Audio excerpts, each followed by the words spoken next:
dib-u-eegista dastuurka ee baarlamaanka labadiisa gole ka tirsan waxaan u malaynayaa haddii aan wax yar ka iraahdo dastuurka draftiga la qaybiyey inta la soo akhriyo lagama doodayo waa ogaada waxaanan soo qabanno warbixintii waa ee ujeedka meesha hadda la isugu yimid ma ahan doodii dastuurka ma ahan doodii dastuurka iyadaa doodi ka furan tahay in dood laga furo marka aniga waxaan usoo istaagay oo keliya in aan warbixinta ay sameeyeen in aan warbixin kaloo kooban ku daro taasoo ah sidaa la socotaan Soomaaliya waa 60 jirsatay markii ay gobonimada qaadatay tani markii ay gobonimada qaadatay waxaa ka soo wareegtay 60 sanadood ka soo wareegtay 60 ka sanadood 9 sano oo kaliya ayay Soomaaliya waxay ahayd dawlad dastuuri ah konton iyo kooda kale waxaa lagu jiray geedi socodkii samaynta dastuurka dastuura la raadinayo qoloba meelay ka bilowdaa midkan hadda maanta dib-u-eegista lagu sameynayo 8 sano ayuu wuxuu ku jiraa dastuur samayn lagu jiraa midka hadda gacanta lagu hayo axad qarameedkii waxaa ka horeeyay Mbagathi axad qarameedkii kale waxaa ka sii horeeyay Carte waxaa la sheegaa oo laga yaabaa aniga jiilkayga dadka ah aysan ku qanacsanayn laba dastuur oo kale inay jireen markii laga reebo dastuurkii 60kii dastuurkii 79kii iyo dastuurkii 90kii la sameeyay dalku marka laga reebo 9 sano 21 sano ee ku xigtay wuxuu ku socday dekreetooyin aan ku salaysnayn sal dastuuri ah haddaba ujeedka kaliya oo warbixintan intaan rabay in anigu kaba waxay ahayd oo kaliya haddii 51 sano aan dastuur la'aan nahay oo markaan ugu rajada fiicnaan ay tahay markan oo aan haysano dastuur ku meel gaar ah oo 2012 August 1 dastuur ku meel gaar ah la ansixiyay ergal la isu keenay isagiina 8 sano uu ka bixi lahayahay ku meel gaar waxa isweydiin leh ilaa haddana warbixinta la siiyana ay tahay dhammaan caqabado ay guddiga ka cawdeen waxaa ka horeeyay caqabadihii guddiga ayaa ka horeeyay ee baarlamaankii 9aad oo soo dhameeyay oo iyagana tabartoodii keenay 3 nuqul oo kala gedisan oo options ay ku magacaabeen iyaguna maantay dadaalkoodii markay soo ururiyeen hal mid ay ka soo dhigeen waxaan rabaa horta in aan halkan ka bidhaamiyo baarlamaanka 11aad wuxuu sameyn doonaa guddiga oo kala dastuurkan horta waa la bilaabi doonaa mar kale dib loo bilaabi doonaa baarlamaanka 12aadna sidoo kale baarlamaanka 13aadna ila meerayso xaalada wari waxaan rabaa inaan warkayga ku soo koobo oo rikoorka maanta la geliyo Soomaaliya inaysan dastuur u sameysmaynin ilaa matalaada shacabka Soomaaliyeed ee halkan lagu fadhiyahay ay ku timaado nidaamka xisbiyada ay siyaasiyiintu halkan ay ku soo fariistaan afkaar iyo mabaadi xisbiyada ay ku ay matalaan ay kala wataan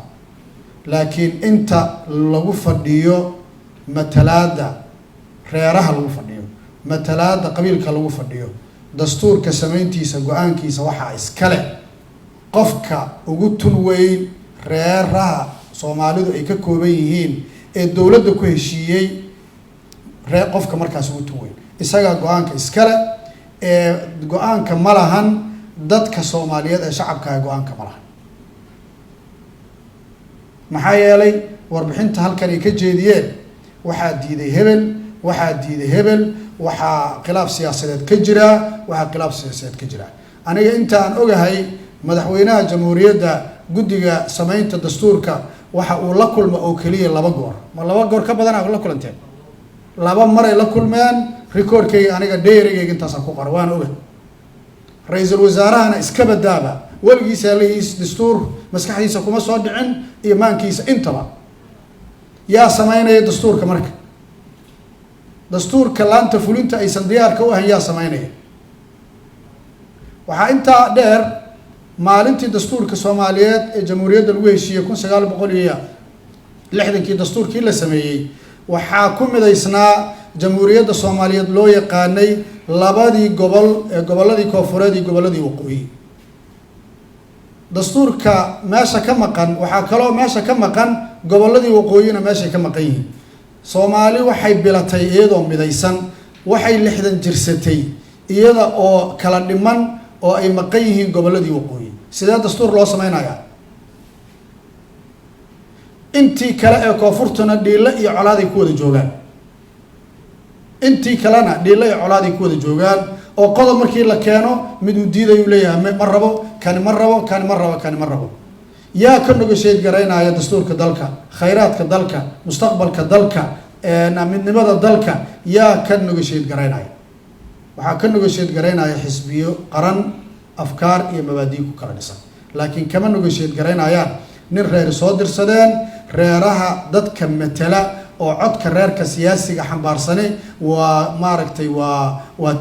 dhammaan inuu qaatuu rabaa inuu xambeeyana diyaar uma ahan waxa ugu qurxoon uu rabaa madaxweynuhu rabaa ilaa agaasin uu u baahan yahay khayraadku rabaa baawarka dalku rabaa sidaas daraadeed dad aan mabaadi iyo afkaar iyo aan ku wada dhisnayn ma ka negotiate garayn karaan yaan ishafrin oo waxaan qaban karin ma hadda maanta yaan halka laga sheegin sidoo kalena yaan runta been ayaan isu sheegin waxaa loo baahan yahay siyaasiyiinta Soomaaliyeed in ay runta isu sheegaan dastuurkan waqtiga uu sameysmayahay ma ahan nidaamka hadda aan ku dhisanahay guddiga dastuurku warbixinta ay maanta halkan ka jeediyeen waxa ay ka tageen markay noo soo bandhigeen dastuurka cidda diidan waa ka tageen ma sheegin annagana waa fadhino goobta dastuurka dadka diidan ma sheegin marka waxaan rabaa waxaa laga yaabaa inaad leedihiin dastuurka cidda diidan iyay tahay guddiga la rabaa inaad weydiisaan caqabadaha ay sheegeen waa caqabad technical ah laakiin personalities iyo dada dastuurka diidan in la sameeyo mid ku diidan arrimo reereed mid ku diidan mabda'a federaalka diidan intuba waa taagan yihiin sidaas daraadeed dastuurka haddii la rabo in la sameeyo waa in axsaabta lagu kala tagaa annaga golaha aqalka sare afkiisa waxaa ku hadla guddoomiyaha golaha mudanayaashiina halkaani joogaan laakiin aniga personally aragtida aan qabo oo aan rabo inaan afkayga ku hadla waxay tahay dastuurkan maanta halkan yaalla oo warbixintiisa la keenay warbixin dhammaystiran ma ahan waxaa ka dhiman oo ka maqan caqabadaha rasmiga ah oo ay taagan yihiin oon goobjooga u ahayn oo mar kasta lagu hortaagnaa caqabadaha gabagabo madaxweynaha jamhuuriyadda dastuurka ilaa uu istaago oo uu dastuurka ahmiyad gooniya siiyahay dalkana dastuurka ma samaysmaayo dal aan madaxweyne dastuurkiisa hor soconin adduunyada meeluu ka samaysma haba yaraatay ma jirto sidaas daraadeed runta loo baahan yahay waxay tahay in dastuurka dalka asbaabaha iyo sida uu ku samaysmaayo oo loo baahan yahay wadadeeda in la raacaa loo baahan yahay laakiin 51 sano ee aan hadda aan soo sheegay waxaa lagu jiri doonaa ila meerayso waxaana imaan doonta inaan dastuurka la fulin guddiga dastuurkan ugu dambeyntii u mahad celinaya dadaalkii ka galeen aan ogahay waxa ay ka sameeyeen aan ogahay muddo dheer ay ku soo jireen laakiin caqabada haysataay waxay tahay caqabadaha ay qaar xuseen oo technicalka ah iyo kuwa shakhsiyaadka ay xuseen ka mid tahay maantay taariikhda waxaa noogu qoran in dastuurkii 60kii 30 maalmood doodiisu ka socotay baarlamaankii waqtigaas joogay kadibna la ansixiyay baarlamaanka maanta jooga doorashada ma geli karaa doodiisa iyadoo u dhiman tahay muddo kooban